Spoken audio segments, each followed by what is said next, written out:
ବିମଳାଙ୍କ ପାଖରେ ସମର୍ପଣ କଳା ଘୋଳା କରାହବ ମହାପ୍ରସାଦ। ତାହେଲେ ଜଗନ୍ନାଥଙ୍କୁ ଉଚ୍ଛିଷ୍ଟ କିଏ ଖାଇଲେ? ବିମଳା। ପୁଣି ବି ଜଗନ୍ନାଥ ତାଙ୍କୁ ଉଚ୍ଛିଷ୍ଟ ଖାଆନ୍ତି। ତାହେଲେ ଜଗନ୍ନାଥଙ୍କ ସ୍ତ୍ରୀ କିଏ? ସାରେ ବିମଳା। ସାରେ ବିମଳା ନା ଖାଇଲେ ସେ ବିମଳା। ଜଗନ୍ନାଥଙ୍କ ସ୍ତ୍ରୀ ବିମଳା? ହଁ। ଏଇଲା ନା ସାରେ ତୁମ ଭଉଣୀ କଣ ତୁମ ଅଇଁଠା ଖାଉନାହିଁ? ହଁ ଖାଉଛି। ଆଉ ତୁମ ଭଉଣୀ କଣ ତୁମ ଭଉଣୀ ତୁମ ଅଇଁଠା ଖାଉନାହିଁ? ହଁ ଖାଉଛି। ସେମିତି ବିମଳା ଖାଇଦେଇଛି। ତାହେଲେ ବିମଳା ବି ହେବେନି ତାଙ୍କ ନାଇଁ। ଜଗନ୍ନାଥଙ୍କ ସ୍ତ୍ରୀ କିଏ? ଲକ୍ଷ୍ମୀ ହେବେ? ଲକ୍ଷ୍ମୀ ହେଲେନି। ବିମଳା ହେବେ? ଦେବଦାସୀ ବି ହେଲେନି। ଦେବଦାସୀ ହେବେ? ଜଗନ୍ନାଥଙ୍କ ସ୍ତ୍ରୀ କିଏ? ଜଗନ୍ନାଥଙ୍କ ସ୍ତ୍ରୀ କିଏ? ଜଗନ୍ନାଥଙ୍କର ସ୍ତ୍ରୀ ନାହିଁ। ଆଉ ଜଗନ୍ନାଥ ନିଜେ ସ୍ତ୍ରୀ। ହେ ଭଗବାନ। ଖାଲି ଜଗନ୍ନାଥ ସ୍ତ୍ରୀ ନୁହଁ, ତାଙ୍କ ବଡ ଭାଇ ବଳଭଦ୍ର ବି ସ୍ତ୍ରୀ। ବଳଭଦ୍ର ବି ସ୍ତ୍ରୀ। ସୁଭଦ୍ରା ତ ସୁଭଦ୍ରା ବି ସ୍ତ୍ରୀ। କହିଲା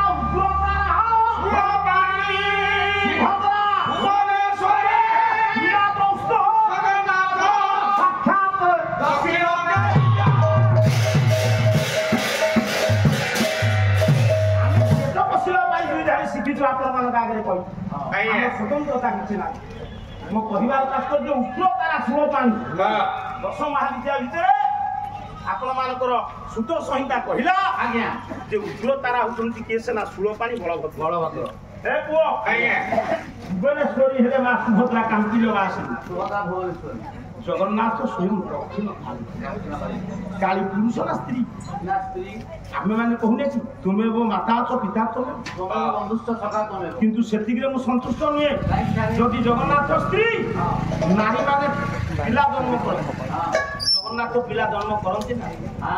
ସେଇ ପ୍ରମାଣଟା ଦେଲେ ଆମେ ଯାଇପାରିବୁ। ଜଗନ୍ନାଥ ବର୍ଷକୁ 3ଟା ପିଲା ଜନ୍ମ ଦିଅନ୍ତି। ସାରେ ଆଜି ସମ୍ମିଳନୀ ପାଲା ଦେଖ କେତେ ଭୁଲ କରୁଛନ୍ତି। ଯଦି ଅବିଶ୍ୱାସ ହୁଏ ପଣ୍ଡା ମାନଙ୍କୁ ପଚାରିବ, ଜଗନ୍ନାଥ ପ୍ରତ୍ୟେକ ବର୍ଷ 3ଟି ପିଲା ଜନ୍ମ ଦିଅନ୍ତି। ସାରେ କେବେ କେବେ ଦିଅନ୍ତି? ଜଗନ୍ନାଥ ହୋଇଯାଆନ୍ତି ଭାଦ୍ରବ ମାସ କୃଷ୍ଣ ପକ୍ଷ ଅଷ୍ଟମୀ ରାତିରେ ହେଇକିରି କୃଷ୍ଣକୁ ତାଙ୍କ ପାଖରେ ଗୋଟେ ଦଣ୍ଡ ପୋତା ହୁଏ। ସେତେବେଳେ ମା ମାନେ ଦଣ୍ଡ ଧରିକି ମାନେ ଗର୍ଭ କଷ୍ଟକୁ ଲାଘବ କରୁଥିଲେ। ସୁଖ ପ୍ରସବ ହବ ବୋଲି ଝିଅକୁ ଭୋଗ ଦିଆଯାଏ। କୃଷ୍ଣକୁ ଜନ୍ମ ଦିଅନ୍ତି, ସେ କୃଷ୍ଣ ହେଇକିରି ପୂଜା ପାଆନ୍ତି। ଚୈତ୍ର ମାସ ଶୁକ୍ଳ ପକ୍ଷ ନବମୀ ତିଥିରେ ହୁଅନ୍ତି କଣ? ଗର୍ଭଧାରଣ କରନ୍ତି, ଝିଅଟ ଭୋଗ ଖାଆନ୍ତି, ଜନ୍ମ ଦିଅନ୍ତି ରାମକୁ, ରାମ ହିଁ ପୂଜା ପାଆନ୍ତି। ଶୁନିଆ ତିଥିରେ ଗର୍ଭଧାରଣ କରନ୍ତି, ଅଦିତି ହେଇକି ଭଗବାନଙ୍କୁ ଜନ୍ମ ନିଜେ ପୂଜା ବର୍ଷକୁ 3 ଥର ପିଲା ଜନ୍ମ କରନ୍ତି। କିନ୍ତୁ ଜଗନ୍ନାଥଙ୍କର ସ୍ତ୍ରୀ ନାହିଁ ଯେ, କିନ୍ତୁ ସ୍ତ୍ରୀ ଅଛି। ଆମେ ବର୍ତ୍ତମାନ ସବୁ ମ୍ୟାରେଜ ଆନିଭର୍ସରୀ ପାଳନ କରୁନେ। ବୁଢା ଗୁଡାକ ଇଚ୍ଛା ନାହିଁ, ଟାଣିକିରି ଆଣି ତା କାନ୍ଧରେ ହାତ ପକାଇ ୟାକୁ ଆମେ 2 ଜଣ ଦେବତାଙ୍କୁ ଦାଦିର ଗଲା ଶିବ ପ୍ରତ୍ୟେକ ବର୍ଷ ଶିବ ପାର୍ବତୀଙ୍କର ବିବାହ ଉତ୍ସବ ହୁଏ ଶୀତଳ ଷଷ୍ଠୀ, ଜ୍ୟେଷ୍ଠ ମାସ ଶୁକ୍ଳ ପକ୍ଷ ଷଷ୍ଠୀ। 30 ବର୍ଷ ତଳେ କୋଉଠି ଭୁବନେଶ୍ୱର ହଉ, କଟକ ହଉ, ଅନ୍ୟ କୋଉ ସହରରେ ହଉ ମ୍ୟାରେଜ ଆନିଭର୍ସରୀ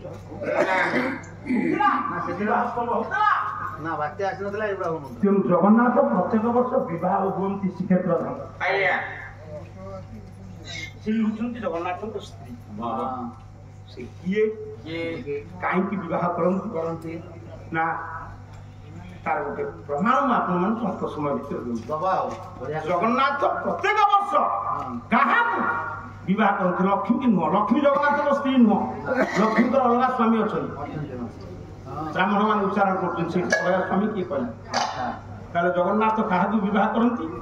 ପୁଅ ଯେତେବେଳେ ଚାଲିଲା ଯୁଦ୍ଧ ଶିବଙ୍କ ସହିତ କାହାର ଗୋଟେ ରାକ୍ଷସ, ଇଏ ଦୁନିଆରେ ଆମେ ଦେବତା ମାନଙ୍କୁ ପୂଜା କରୁଛେ, କିନ୍ତୁ ଦେବତା ମାନେ ସ୍ୱାର୍ଥପର। ସମୁଦ୍ର ମନ୍ଥନ କଲେ ଦେବତା ରାକ୍ଷସ ସମ୍ମିଳିତ ବଳ ପ୍ରୟୋଗ ସବୁ ତକ ପଦାର୍ଥ ନେଇ ଗଲେ କିଏ ସହକର୍ମୀ ମାନଙ୍କୁ ନେଇକି ପାଲା କଲା ବେଳେ ଆପଣ ଯାହା ପଇସା ଦେବେ, ଲୋକମାନେ ଯଦି ଆପଣଙ୍କର ହେଇଯିବେ, ମୁଁ ସବୁ ପଇସା ନେବି। ତାହେଲେ ଦେବତା ରାକ୍ଷସ ସମ୍ମିଳିତ ବଳ ପ୍ରୟୋଗରେ ସମୁଦ୍ର ମନ୍ଥନ ହେଲା, ସାର ଦ୍ରବ୍ୟ ସବୁ ନେଇଗଲେ, ଉଚ୍ଚ ସର୍ବ ଅଷ୍ଟଠାରୁ ଅଜାପୃତ ହସ୍ତିତାରୁ ଧନ କରି ଚନ୍ଦ୍ର ଏମିତି ଲକ୍ଷ୍ମୀ ସବୁ ନେଇ ପ୍ରତିବାଦ କଲା ରାକ୍ଷସ। ଶେଷରେ ଗୋଟିଏ ରାକ୍ଷସ ଯଦି ଅମୃତ ଟିକେ ରୁଚିକିରି ଖାଇଲା ତୁମେ ତାକୁ ଜୀବନରେ ମାରିଦେଲ ନାଇଁ, ତାକୁ ଦରମରା କଲ, ତା ମୁଣ୍ଡ ଗଣ୍ଡିକି ବଞ୍ଚେଇ ଦିଖଣ୍ଡ କରିଦେଲ। ସେ ରାକ୍ଷସ ଆଜି ଗୋଡଉଛି ଦେବତା ମାନଙ୍କ ପଛରେ, ହେ ଦେବରାଜ ଇନ୍ଦ୍ର ତୋତେ କିଏ ଦେବରାଜ ଇନ୍ଦ୍ର ଆଜି ଚିନ୍ତିତ ବ୍ୟତିବ୍ୟସ୍ତ ବିବ୍ରତ ମୋ ସର୍ବ ତ୍ରିବାଣ ଗଣ ବଞ୍ଚିବେ କେମିତି? ସେ ଯେ ଭୟଭୀତ ହୋଇଯାଇଛନ୍ତି କୌଣବ ସମ୍ରାଟର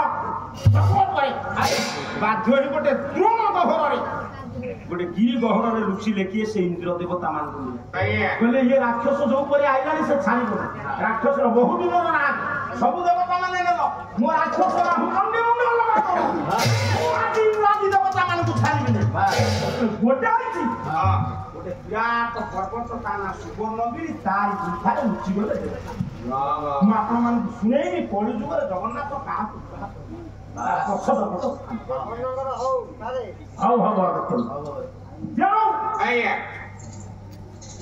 ଭଞ୍ଜଙ୍କର କୋଉ କାବ୍ୟ ହବ କୁହନ୍ତୁ?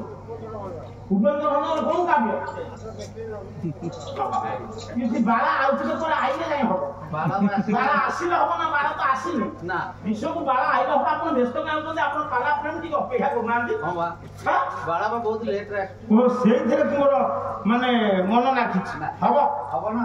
ମୁଁ ସେଇଥିପାଇଁ ଆକୁ ପୁଣି ମୋଡ଼ିକିରି ଯାଆନ୍ତି ଆପଣଙ୍କ ପାଇଁ।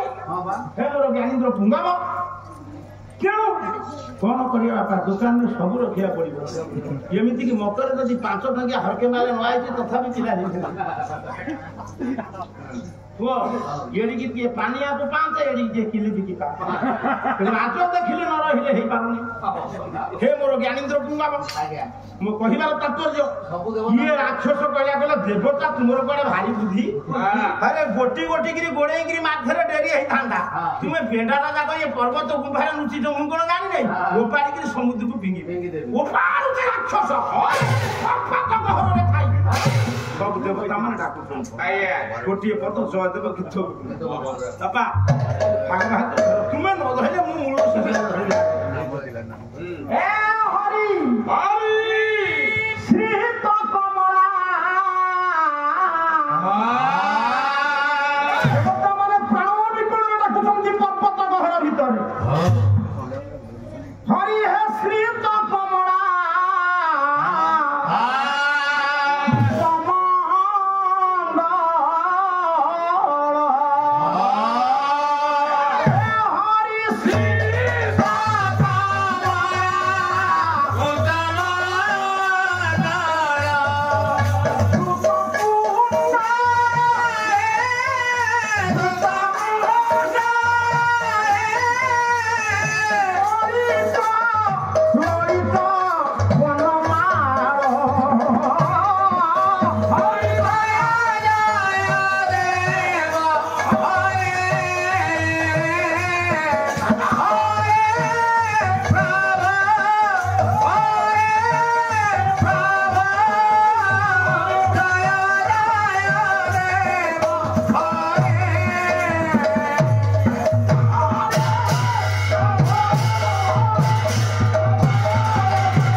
ଭଗବାନ ଆଉ ରହିପାରିବେ? କହିବେ ଆରେ ଦୁର୍ଗମ ଦ୍ରୁମୟ କୌଣପ ଏତେ ବଡ ସାହସ।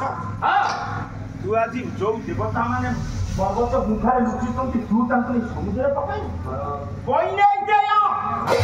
ଗରୁଡ ପୃଷ୍ଠରେ ବସି ବ୍ୟୋମମଣ୍ଡଳରେ ଭଗବାନ ନାରାୟଣ ଦେଖିଲେ ପାହାଡକୁ ପ୍ରଭୁ ଡାକିଲେ କହିଲେ ରହିଲ। তোর এতে বড় সাহস তু দেবতা মানুষ ইন্দ্রাদি দেবতা মানুষ নিয়ে পকাই দেবো সমুদ্র সমস্ত আজি ফিঙ্গি নেই সমুদ্র ভাবে সার মানে বিচার করন্তু যেতবে ভগবান নারায়ণ গৌড় পুস্তরে বসে ডাকি দেলে ইয়ে রাক্ষস সে পর্বতକୁ ଥୋଇଦେଲା ଉପରକୁ ଚାହିଁଲା କହିଲା ଓ ଆପଣ ଆସନ୍ତି ଦେବତା ମାନଙ୍କୁ ରକ୍ଷା କରିବେ ମୁଁ ଆପଣଙ୍କୁ ଚିହ୍ନିଛି ଖାଲି ଆପଣଙ୍କୁ ନୁହଁ ଆପଣ ନାରାୟଣ ରାକ୍ଷସ କେଡ଼େ ବଡ଼ କଥା କହିଲା ରାକ୍ଷସ ମାନଙ୍କର ବେଶୀ ଭକ୍ତି ମାନବ ମାନଙ୍କ ଠାରୁ ସେମାନେ ଘୋର ତପସ୍ୟା କରି ଅଭୟ ବର ପାଆନ୍ତି ଦେବତା ମାନଙ୍କ ସେ ରାକ୍ଷସ କହିଲା ଆପଣ ଯୋଉ ନାରାୟଣ ମୁଁ ଜାଣିଛି ଖାଲି ଆପଣଙ୍କୁ ନୁହଁ ମୁଁ ଜାଣିଛି ଜଳ ନାରାୟଣ ମୁଁ ଜାଣିଛି ସ୍ଥଳ ନାରାୟଣ ମୁଁ ଜାଣିଛି ଅନ୍ତରିକ୍ଷ ଆକାଶ ନାରାୟଣ ଆଉ ମୁଁ ଜାଣିଛି ସବୁତକ ନାରାୟଣ କୋଉଠାରୁ ସୃଷ୍ଟି ଚମକେ ପଡ଼ିଲେ ଆଜି ନାରାୟଣ କହିଲେ କିଏ କୌଣପ ସମ୍ରାଟ ଏତେ କଥା ଜାଣିଛି କହୁଛି ଜଳ ନାରାୟଣ ସ୍ଥଳ ନାରାୟଣ ଅନ୍ତରିକ୍ଷ ନାରାୟଣ ସବୁ ତ କହିବନି ଆଗ ଆକାଶ ନାରାୟଣ କିଏ ପିଲାମାନେ ଶୁଣ ମୋ ମା ମାନେ ବେଶୀ ତୁମେ ଜାଣିଛ ଆକାଶ ନାରାୟଣ କିଏ କହିଲେ ଟିକେ ଗୋଟିଏ କଥା କର୍ମକାଣ୍ଡ ଶ୍ଲୋକ ଗାଉଛି କହିଲା ଧେୟ ସଦା ସବିତୁ ମଙ୍ଗଳ ମଧ୍ୟବର୍ତ୍ତୀ ସରସିଲା ସୈନ୍ୟ ସୈନିକ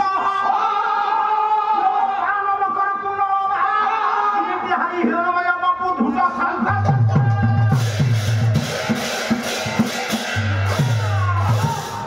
ରାକ୍ଷସ କହିଲା ଶୁଣିବେ ଶୁଣନ୍ତୁ ପ୍ରଭୁ କିଏ ସେ ଶୂନ୍ୟ ନାରାୟଣ ମୋ ମା ମାନେ ଶୁଣ ଧ୍ୟେୟ ସଦା ସବିତୁ ମଙ୍ଗଳ ମଧ୍ୟବର୍ତ୍ତୀ ଆପଣ ଥରେ ସୂର୍ଯ୍ୟମଣ୍ଡଳକୁ ଚାହାନ୍ତୁ ମା ପଦ୍ମାସନ ପଡିଛି ଆଉ ପିଲା ସୁନା ପରି ଅଙ୍ଗର କାନ୍ତି ଶଙ୍ଖ ଚକ୍ର ଗଦା ପଦ୍ମ ଧରିଛନ୍ତି ସୂର୍ଯ୍ୟଙ୍କ ଭିତରେ ଜଣେ ବସିଛନ୍ତି ସେ କିଏ ନା ନାରାୟଣ କେବଳ କର୍ମକାଣ୍ଡ ନୁହଁ ଜୟଦେବ ବି ମୁକ୍ତ କଣ୍ଠରେ ସ୍ୱୀକାର କଲେ କହିଲେ ଦିନମଣି ମଣ୍ଡଳ ମଣ୍ଡନ ହେ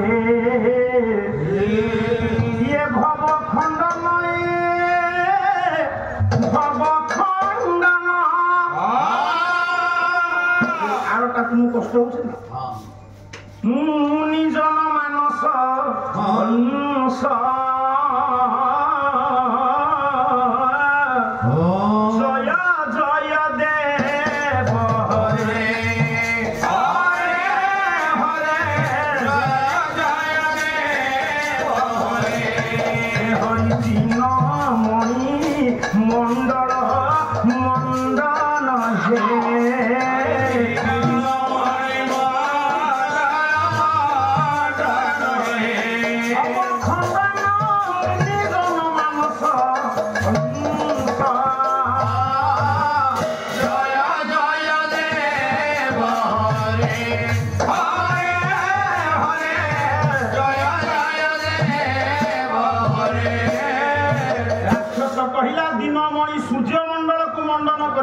এবং ভূত যে নারায়ণ সূর্য নারায়ণ শূন্য নারায়ণ তাহলে জল নারায়ণ কিয়ে স্থল নারায়ণ কিয়ে আপন বি নারায়ণ মু বি নারায়ণ আমি নর নারায়ণ সে গলা আচ্ছা তাহলে মু কোন নারায়ণ রাক্ষস কହୁଛି কবি সূর্য বলদেব রথ কিশোর চন্দ্র আনন্দ চম্পু কিশোর চন্দ্রানন্দ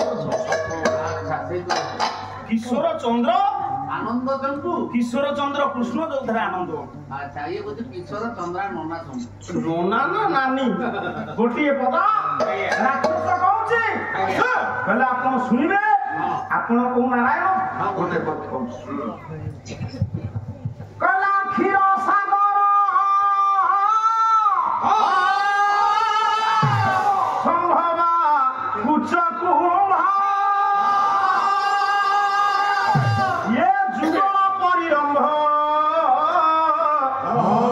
চতুর হে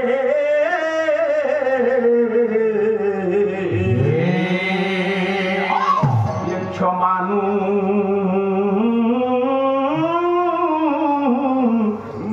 কম্পা ধর এ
ଆଜି ଆପଣ ମତେ ଆସିଛନ୍ତି ମାରିକି ରକ୍ଷା କରିବେ ଦେବତା ମାନଙ୍କୁ ମୁଁ ଆପଣଙ୍କୁ ବାନ୍ଧିକିରି ଶକ୍ତି ରଜୁରେ ରାକ୍ଷସ ବାନ୍ଧି ନେଇ ଦେବତା ମାନଙ୍କର ଭେଳା ବୁଡିଲା। ନାରଦ କହିଲେ ଆରେ ଆରେ ଆରେ ଦୁଃଖରେ ପଡିଛନ୍ତି ଦେବତା ମାନେ ଇଏ ରାକ୍ଷସ ଲକ୍ଷ୍ମୀ ନାରାୟଣକୁ ଭକ୍ତି ରଜୁରେ ବାନ୍ଧି ଦେଇଛି। ଏଇ ସମୟରେ ଟିକେ ପରାମର୍ଶ ଦବା। ବ୍ୟତିବ୍ୟସ୍ତ ବିବ୍ରତ ବିବାହ ମାନଙ୍କ ନିକଟରେ ଉପସ୍ଥିତ ହେଇ ବିଧି ନନ୍ଦନ ନାରଦ କହିଲେ ହେ ଇନ୍ଦ୍ରାଦି ଦେବତା ମାନେ ତୁମେ ମାନେ ଚିନ୍ତା କର ନା ପ୍ରଭୁ ଯୋଉ ରାକ୍ଷସ ଲକ୍ଷ୍ମୀ ନାରାୟଣଙ୍କୁ ନେଇ ରଖିଛି ମୁଁ ଯାଉଛି ତା ମୁଣ୍ଡରେ କଳିମଜି ଟିକେ ଶୀଘ୍ର ଏଥିପାଇଁ ଗୋଟେ କୌଳସ କରନ୍ତୁ। କୌଳସ ନୁହଁ ସେ କୌଶଳ ଶୀଘ୍ର କରନ୍ତୁ। ଦେବର୍ଷି ନାରଦ ଦମ୍ଭ ଦେଇ ଦେବତା ମାନଙ୍କୁ ପହଞ୍ଚିଲେ ଯାଇକି ସେ ରାକ୍ଷସ ଯୋଉ ରାକ୍ଷସ ପୁରରେ ଭକ୍ତି ରୌଦ୍ରରେ ବନ୍ଧନରେ ପଡୁଛନ୍ତି ଲକ୍ଷ୍ମୀ ନାରାୟଣ ରାକ୍ଷସକୁ ଡାକିଲେ କହିଲେ ହେ କୌଣବ ସମ୍ରାଟ ଦେଖ କେମିତି କଳିମଜି ପକାଉଛି। ମୋ ଜୀବନ କାଳ ଭିତରେ ମୁଁ ବହୁ ରାଜ୍ୟ ବୁଲିଛି ତୁମ ରାଜ୍ୟ ପରି ରାଜ୍ୟ ଦେଖିନି। ତୁମ ରାଜ୍ୟରେ ସବୁ ପରିପୂର୍ଣ୍ଣ କିନ୍ତୁ ଗୋଟିଏ କଥା ନାହିଁ କଣ ନାହିଁ ସକଳ ପରିପୂର୍ଣ୍ଣ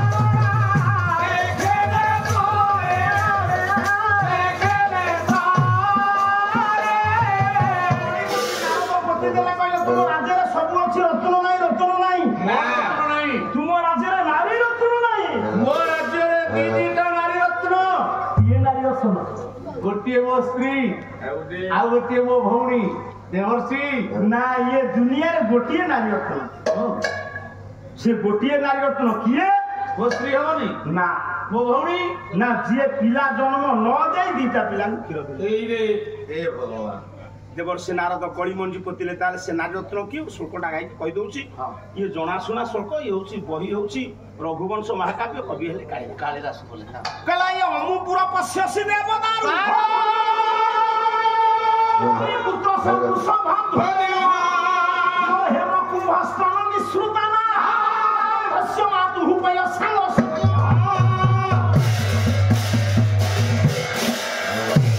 निकुंभ मित्र कथाबार्ता अमुपुर पश्यसि देवदारु ये निकटरे जो देवदारु गछ देख मां पार्वती तांकर सुवर्ण कुंभ करी वक्षजरु पय कहिले दूध पय कहिले पानी देई हस्य मातुः स्कंधस्य कहिले कार्तिकंकर मातुः कहिले मां पय कहिले दूध जेमती मां पार्वती क्षीर देई कार्तिकଙ୍କୁ बढ़ैथिले पानी देई की कळसी रे ये देवदारु परिवर्तन वर्धित करछन कार्तिक जेतबेले क्षीर देबे गणेश देबे देबे ना स्कंधस्य मातु यशंक सब हैला ता माने पार्वती हुचंती नारी रत्न नारद कहिले राक्षस ताकू जदी आनिबु पिला जन्म करना पार्वती दीटी पुओ से पिला जन्म करछन अरे 16 कुटिकारु कार्तिक जन्म सान पुओ के गणिया कौन तो साखर गणिया गणनाथंकर जन्म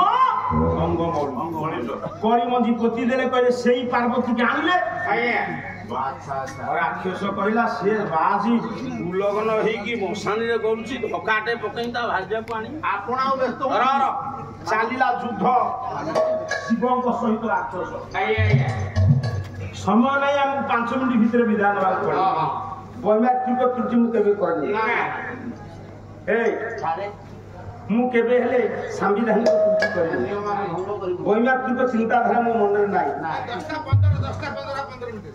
15 मिनिट अछि आ ताल हो ठीक अछि मो ज्ञानेन्द्र कुमार आए केमिति से आज एकी आज देखिले सेई जे जीवेली मु पूरा लागि छी आपण जमा व्यस्त होतने देवर्षि आपण जानतु सेई जो लंगड़ा बाबाजी रो स्त्री कहले नारी रत्न जीवी वर्तमान बस्तिवा मठरे गोटिए धक्का पकेबी ता स्त्री के पड़े ये कोन जानि छी से एते कानुआ बाजी जो बाजी रो किछि नाही सेई बाजी की मां माने डाकंती शिवगु ना नाही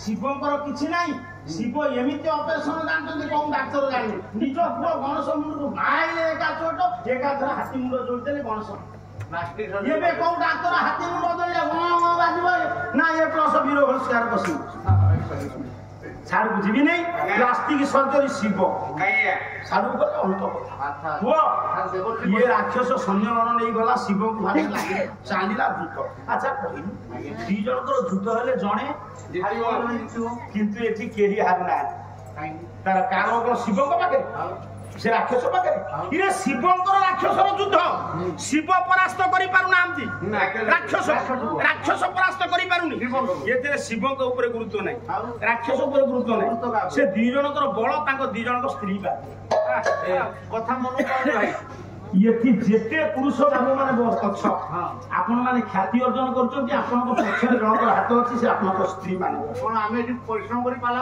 गाउ नारी कवि कुंतला कुमारी साबत लेखि कला नारी प्रतिभारे भाग्यवन्न पुष्पुंस नारीता पथ सहाय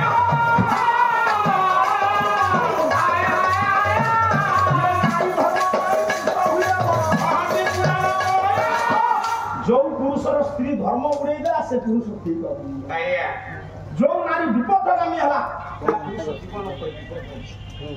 कहीं कहूँ ना ये दुनिया रे वैज्ञानिक माने जहाँ कर न पारे सती साध्वी पतिव्रता नारी अनसुया से दिन 7 दिन अंधार कर देला से दिन विधवा हवे को जाउथिबा नारी जमाळरु देई आसेला निजर स्वामी जी सत्यवान को आसेला साबित तेणु ये थी सती हेले पार्वती सती हेले ये राक्षस मेहर कोन कहिले कहला सामान मुहे पति व्रता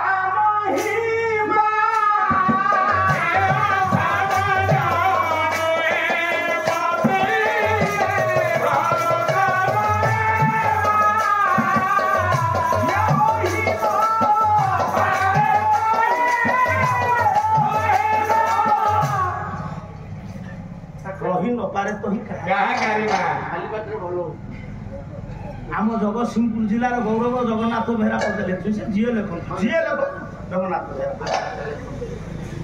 कहले सती नारी की पति दी सती नारी पति की दिए बंसाई सती नारी पति की दिए बंसाई सती नारी पति की दिए बंसाई असती नारी मरके दिए पकाई 40 टका दबो असती नारी नरके दिए पकाई इरे बाबा पेटू पड़े आछला असती नारी नरके दिए पकाई इरे बाबा छाती गेरी गला जमे गाय को कहिला ब्रेक होने मिल जगतसिंहपुर जिल्ला अर्जुन दास ठारू ब्रेक होउने आमर हे न पारे किंतु जगतसिंहपुर जिल्ला सती नारी पति की दिए बंचाई असती नारी नरके दिए पकाई आज्ञा सती नारी जदि चाहिए पति की बंची पाई असती नारी नरके दिए पकई चिंता कले नारायण ये शिवंक सहित राक्षसर युद्ध चलिबो ता नारीटा को असती कले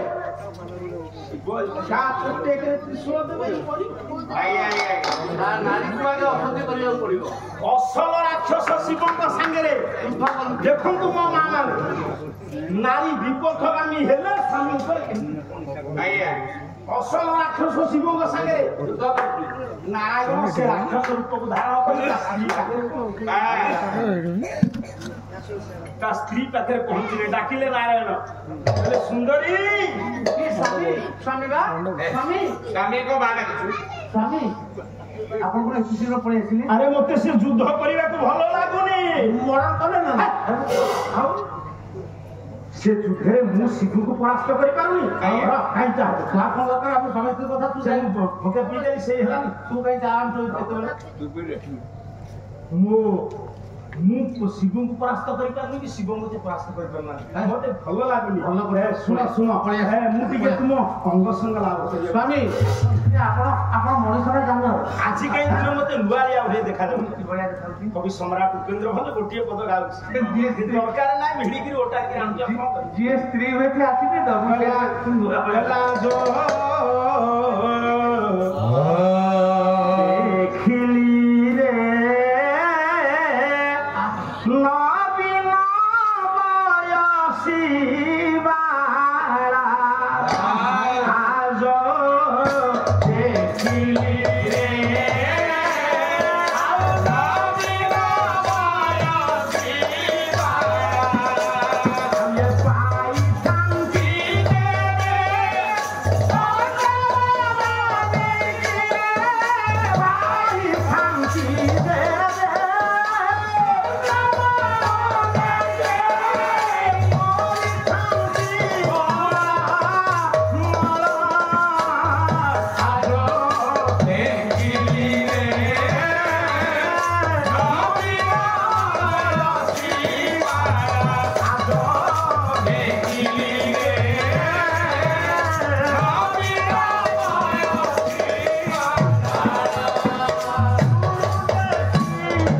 मोठे गुरंगी नयना गुरु देखी मोठे गुरंगी नयना गुरु देखी मोठे गुरंगी नयना गुरु देखी मोठे गुरंगी नयना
राक्षस रूप रास सुंदरी अरे बाबू जो कवि को लेखा पढ़ी नटवर धड़ बांक निधि दास कवि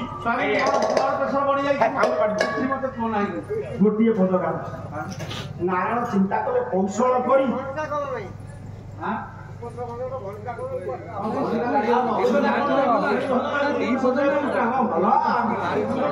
कर जी मोर बसती ज्ञानी मान सब शुण नहीं नहीं नहीं सेमती मोर मोर बाटे मोर जीवी ना तुमर पे पड़िए पद बोल थबना आ कोन पाला वाला कोन एते सिखि जति से पद्धति पद हम सिखि नै आगा बोलियो मो करी आगे हम सिखि नै मोर भूल जाय युद्ध करी कि केते क्लांत होई के आछो गीत गाइबे खाली सुनो आ गोटे रस रसिया बोल जे सुनो हां गोटे बोल कवि हेले कवि सूर्य बलदेव रथ काया हां ते बोल तोते देखिला मो इंटरेस्ट कमी जाउछ तो मुंडे चूड़ नै आगो दिला येबे काई नै आगो तो देखाउतली भलो देखा तो लेबे काई देखा दाउनो ए जो मर्सिकिया पिला से कथा तो ना मर्सिकिया पिला सुन पिला तो ना कला बारी राखी मनर मान बारी दे रे ए बुढ़ा को भारी भोक आज हमरो सेमजे माइक दे तो पिया किनिबा नहले होने गोटे जगह रे आपन खराब है ना गोटे माइक वाला कहला कहला तुमे काई आना हम कहली काई तू कोन धांडो मोर दमान तू कोन धांडो मोर दमान मु काई ता पाणबी सेतु लानी पदे कहला ए बारी राखी मनर मान मारी दे रे बारी राखी बारी राखी मनर मान बारी दे रे बारी राखी मनर मान बारी दे रे मारी दे रे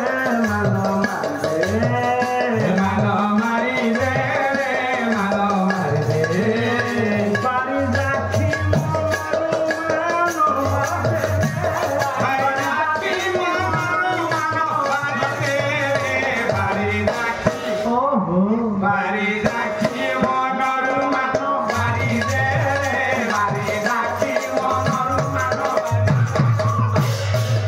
दास नासरे मानस बड़ी খিদে বেনারি বড়ি খিদে বেনারি বড়ি খিদে বেনারি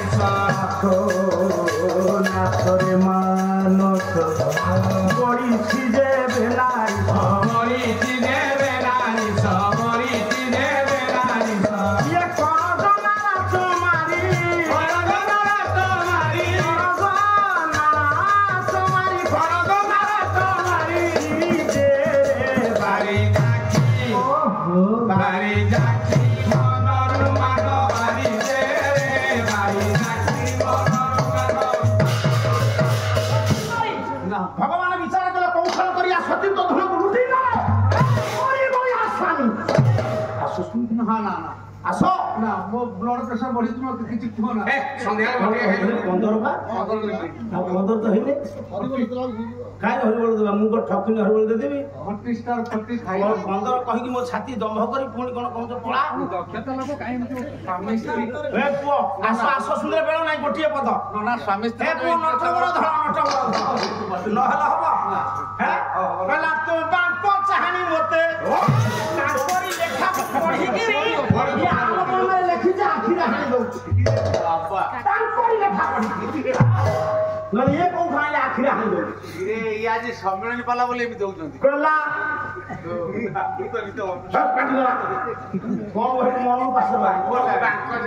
ମୋର ଠିକ ମନେ ଅଛି ତୁ ମନେ ରଖିଛୁ ନାଇଁ ପରୀକ୍ଷା କରୁଛୁ କହିଲା ତୋ ବାଙ୍କ ଚାହାଣି ମତେ ଇଏ ତ ଜଗତସିଂହପୁର କାଟ ଜାଣିଲାଣି କହିଲା ତୋ ବାଙ୍କ ଚାହାଣି ମତେ ମନେ ରଖ ବାବୁ ସବୁ ଜିଲ୍ଲା ପାଲା ଗାଁ ଜଗତସିଂହପୁର ଜିଲ୍ଲାକୁ ଅନୁକରଣ କରୁଛନ୍ତି ମୁଁ ଠିକ କହୁଛି ଭୁଲ କହୁଛି ଆପଣ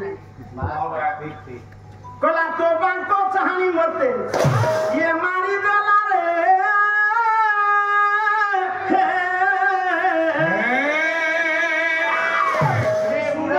ରେ କାନ୍ଦିଲାଣି କାହିଁ କାନ୍ଦିବି କଣ ମୋ ପୁଅ ମରିଯାଇଛି ନା କଣ ପାଲାର ଅଭିନୟ ମନ୍ତ୍ରୀ କରୁଛନ୍ତି କାନ୍ଦିଲାଣି କହିଲା ତୋ ବାଙ୍କ ଚାହାଣି ମତେ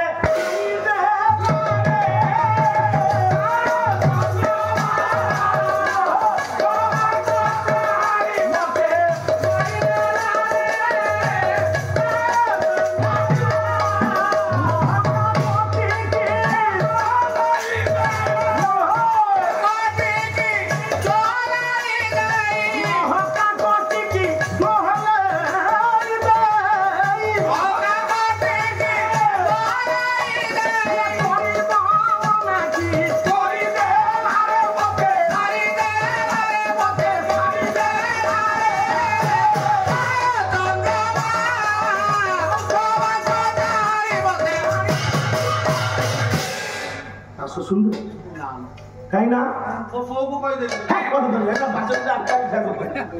ଆଉ ସମୟ ନାହିଁ ର ସତୀ ନାରୀ ଜାଣିପାରିଲେ ନା ବେଳ ଅଛି ଚୌପଦୀ ବୋଲିବା ସମ୍ମିଳନୀ ପାଲା ପରେ ଇଏ ଅଡୁଆ ତୁମ ରସଗୋଲା ପାଟିକି ନଉନ ଗୋଟା ନେଇ ପଳେଇବି ଦେଇ ପଳେଇ କଣ ସାର ସାର ସ୍ୱାମୀ ସ୍ତ୍ରୀ ଦେଇ ପଡିଛି କଳୁ ତୁମ କଳୁ ଟିକେ ମୁଁ ନା ମୁହୂର୍ତ୍ତରେ ପ୍ରଭୁ ସତୀତ୍ୱ ଧନ ଲୁଟେ ଦେଖ ସେ ନାରୀର ସତୀତ୍ୱ ଧନ ଥିବା ପର୍ଯ୍ୟନ୍ତ ତାକୁ ତା ସ୍ୱାମୀଙ୍କର ଶିବ କିଛି କ୍ଷତି କରିପାରିବ ଯେତେବେଳେ ସେ ରାକ୍ଷସ ଆପଣ ମାନେ ଜାଣିଛନ୍ତି ଛରାଛରି ହେଲେଣି ଜଗତସିଂହପୁର ଜିଲ୍ଲାଟି ଜଳନ୍ଧର ଛିନ୍ନ ମସ୍ତକ କରିଛି ଚମକେ ପଡ଼ିଲା ବୃନ୍ଦ ସ୍ୱାମୀ କୋଳରେ ବସିଛି ପଛକୁ ଚାହିଁ ଦେଲା ବେଳକୁ ମୁଁ ଜ୍ଞାନୀ ମାନେ ଯାହା କୋଳରେ ବସିଛି ସେ ତା ସ୍ୱାମୀ ସିଏ ସଙ୍ଗ ଚକ୍ର ଗଦା ପଦ୍ମଧାରୀ ନାରାୟଣ ବୃନ୍ଦା କହିଲା ଠାକୁରେ ମୁଁ ଆପଣଙ୍କୁ ସେବା କରିଥିଲି ମୁଁ ଆପଣଙ୍କୁ ପୂଜା କରିଥିଲି ଆଖି ଲୁହରେ ଆପଣଙ୍କ ପାଦ ଧୋଇଥିଲି କଣ ବିଧବା ହେବି ବୋଲି ହେ ମା ହେ ଗୋଟିଏ ମା ଯେତେବେଳେ ମନ୍ଦିରରେ ଦୀପ ଜାଳେ ତାହା ପାଇଁ କିଛି ମାଗେ ନା ତା ପୁଅର ମଙ୍ଗଳ ପାଇଁ ସ୍ତ୍ରୀଟିଏ ଯେତେବେଳେ ମନ୍ଦିରରେ ଭୋଗ ଦିଏ ତା ସ୍ୱାମୀର ମଙ୍ଗଳ କାମନା କରେ ନାରୀ ମାନେ ନିଜ ପାଇଁ କିଛି ମାଗନ୍ତି ମୁଁ ମୋ ସ୍ୱାମୀଙ୍କର ମଙ୍ଗଳ ପାଇଁ ଆପଣଙ୍କୁ ପୂଜା କରିଦେଲି କଣ ବିଧବା ନାରୀର ସର୍ବଶକ୍ତି କହିଲେ ନାରୀର ସର୍ବଶକ୍ତି କଲା ନାରୀ ପିନ୍ଧା ଚୁଡ଼ି ନାରୀ ପିନ୍ଧା ଶାଢ଼ୀ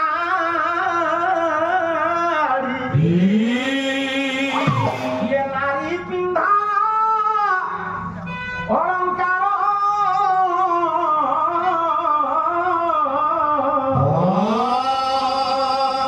ସ୍ୱାମୀ ଲାଗି ସିନା ସୁନ୍ଦର ଦିଶ ସ୍ୱାମୀ ଲାଗି ସିନା ସୁନ୍ଦର ଦିଶ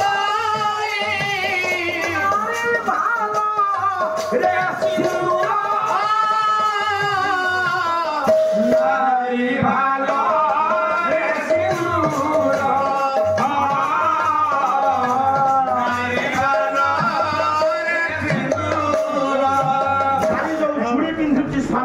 ଶାଢ଼ୀ ପିନ୍ଧୁଛି ସ୍ୱାମୀ ପାଇଁ। ସ୍ୱାମୀ ଚାଲିଗଲା ପରେ ଆଉ ସ୍ତ୍ରୀ ରହିବ? ସେଇଠି ବୃନ୍ଦା କହିଲା ମୋ ସ୍ୱାମୀ କି ମାରି ନାହାନ୍ତି, ଆପଣ ମାରିଛନ୍ତି। ମୁଁ ଅଭିଶାପ କରୁଛି, ଆପଣ ମୋ ସତୀତ୍ୱ ଧନକୁ ଲୁଟିବାରୁ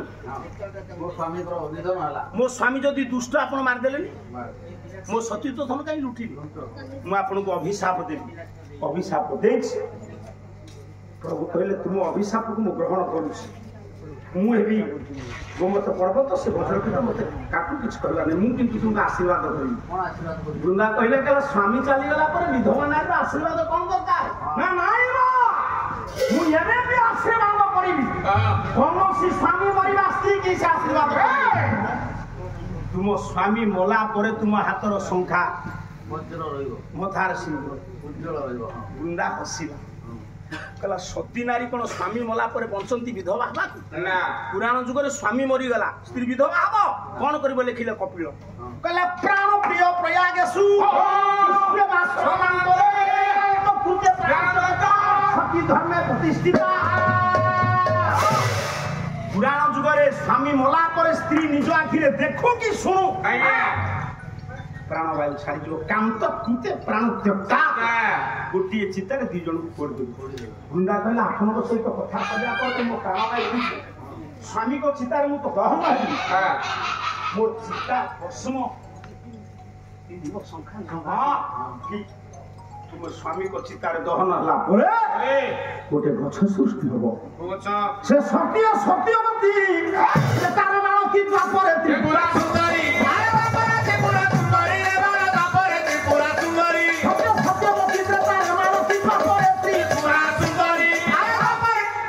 ସତ୍ୟ ଯୁଗରେ ସତ୍ୟବତୀ, ସେ ଗଛ ହେଲା ତ୍ରେତାରେ ମାଳତୀ, ଦ୍ୱାପରରେ ତ୍ରିପୁରା ସୁନ୍ଦରୀ। ସେଇ ଦ୍ୱାପର ଯୁଗରେ ତୁଳାରୁ ଅଧିକ ହେବାରୁ ତା ନାଁ ହେଲା ତୁଳସୀ।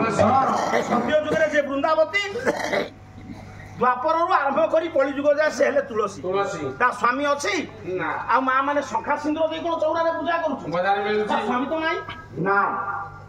ବୃନ୍ଦା କହିଥିଲା ସେଦିନ, କହିଲା ମୋ ସ୍ୱାମୀ ମଲା ପରେ ମୋ ଶଙ୍ଖା ସିନ୍ଦୁର ମୁଁ ପିନ୍ଧିଛି ମାନେ ମୋ ସ୍ୱାମୀ କି ଫେରି ପାଇବି। ଏମିତି ପୁରାଣ ଯୁଗରେ ଆଉ ସ୍ୱାମୀ ମରିଛି, ସ୍ତ୍ରୀ ବିଧବା ହେଇନି। ବିଧବା ହେଇଛି, ଅପେକ୍ଷା କଲା ଦ୍ୱାପର ଯୁଗରେ କୃଷ୍ଣଙ୍କ ପୁତ୍ର ଜନ୍ମ ନେବେ, ସେ ବିବାହ ବିଧବା ହେଇଛି। ଆଉ ପୁରାଣ ପୃଷ୍ଠାରେ 15 କମଲରେ ଅତି ବିଧବା ହେଇନି। ଏଠି କହିଲେ ସ୍ୱାମୀ ପ୍ରଭୁ ମୁଁ ତାହେଲେ କେମିତି ଶଙ୍ଖା ସିନ୍ଦୁର ପିନ୍ଧିବି? ନା ତୁମେ କଳି ଯୁଗରେ ତୁମ ସ୍ୱାମୀକି ଜଗନ୍ନାଥଙ୍କ ଶରୀର ହଉଛି ଜଳନ୍ଧର ଶରୀର।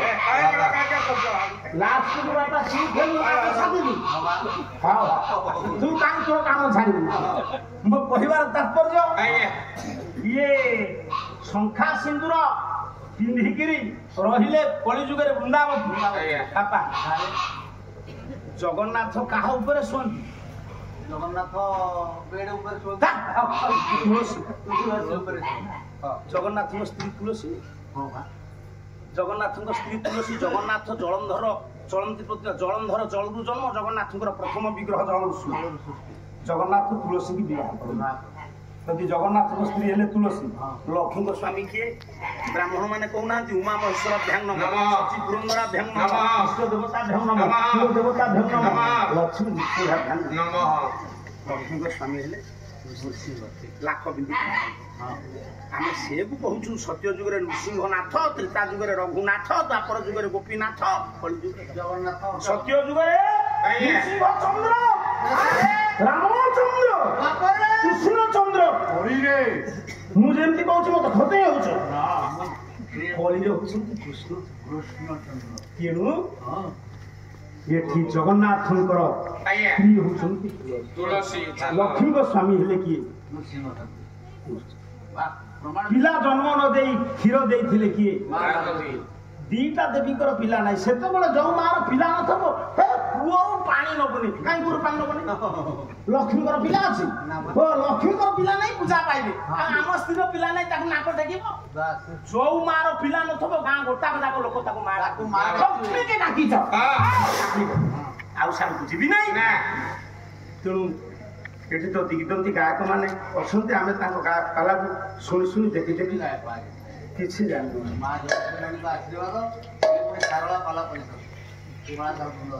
କାରଣ ଗୋଟିଏ ପଦ କହିଛନ୍ତି 101 ହେଲାଣି କହିଲେ ବ୍ରାହ୍ମଣୀ ପୁଅ ଗର୍ଭ କଲେ ପାଲା ପଡ଼ିବନି ଗର୍ଭ କଣ କରିବି ମୁଁ କଣ ନାରୀ କହିଲା ରାଧା ପାଉଁଜି ନିଲାମ ହେଲା କିଏ ନିଅ କହିଲା ରାଧା ପାଉଁଜି ନିଲାମ ହେଲା କିଏ ନିଅ ନେଲା ବାଲା ରାଧା ପାଉଁଜି ନିଲାମ ହେଲା କିଏ ନିଅ ନେଲା ବାଲା କୃଷ୍ଣ ବଂଶୀ ନିଲାମ ହେଲା କିଏ ନିଅ